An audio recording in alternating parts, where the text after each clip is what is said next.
شیطان سے مراد کیا لیتے ہیں آپ لوگ؟ یہ جنات ہیں، یہ اللہ کی مخلوق ہے، تم سے پہلے اللہ نے پیدا کی ہے۔ میرے بھائی یہ بیماریاں دو قسم کی ہیں، ایک فزیکلی کوئی چوٹ وغیرہ لگ گئی یا کسی وجہ سے ہوگی، زیادہ تر بیماریاں جناتی بیماریاں ہیں۔ کینسر کی ٹوٹل بیماریاں جناتی بیماریاں ہیں۔ ڈاکٹر قیاس کرتے ہیں اس وجہ سے ہو گیا، اس وجہ سے ہو گیا، اس وجہ سے ہو گیا۔ کینسر لگتا ہی جن کی وجہ سے،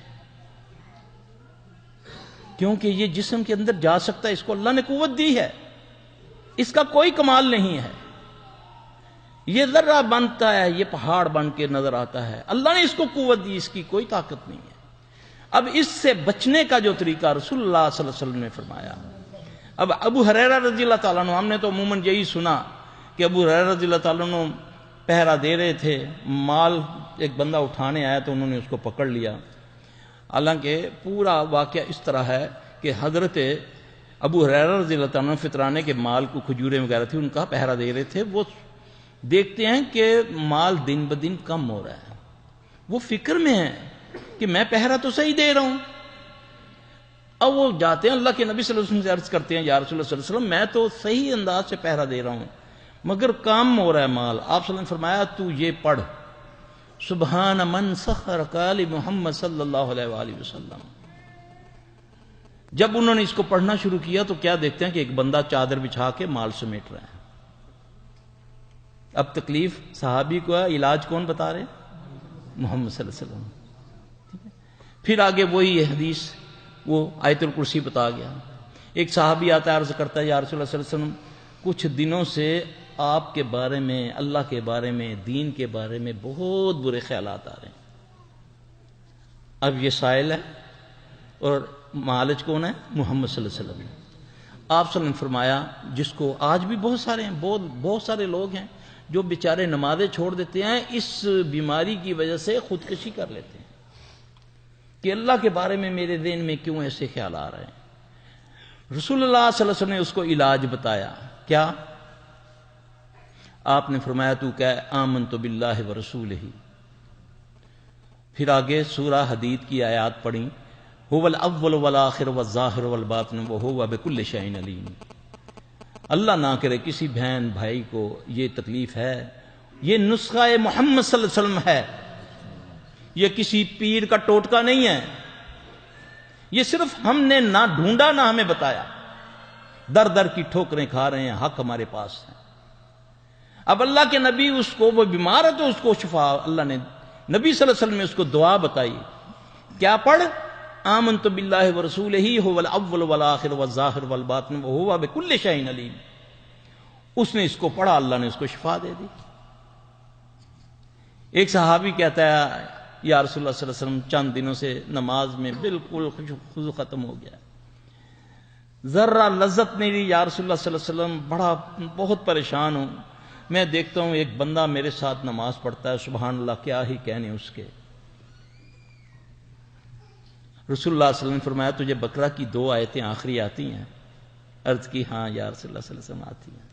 آپ نے فرمایا اس کو پڑھ۔ کچھ دنوں کے بعد آپ نے پوچھا کیا حال ہے تمہاری نماز کا؟ عرض کی یا رسول اللہ صلی اللہ علیہ وسلم میں بہتر ہوں۔ آپ نے فرمایا تیرے ساتھی کا کیا حال ہے؟ عرض کی یا رسول اللہ صلی اللہ علیہ وسلم اس دن سے وہ نہیں آ رہا، وہ شیطان تھا، وہ جن تھا، وہ اچھی نماز پڑھ کے اس کو وسوسہ ڈالتا تھا، دیکھو تجھے نماز ہی نہیں آتی، نماز تو دیکھو میں پڑھ رہا ہوں۔ یہ دل میں وسوسے ڈالتا ہے، اس کو اللہ نے طاقت دی ہے۔ ایک صحابی آتا ہے، عرض کرتا ہے حضرت امامہ رضی اللہ تعالیٰ عنہ، یا رسول اللہ صلی اللہ علیہ وسلم کچھ دنوں سے حالات خراب ہو گئے ہیں، سستی ہے، کاہلی ہے، قرض چڑھ گیا ہے، سونا مٹی بن گیا ہے، گھر سے نکلنے کو دل نہیں کرتا، مقروض ہو گیا ہوں، لوگوں کا دباؤ ہے۔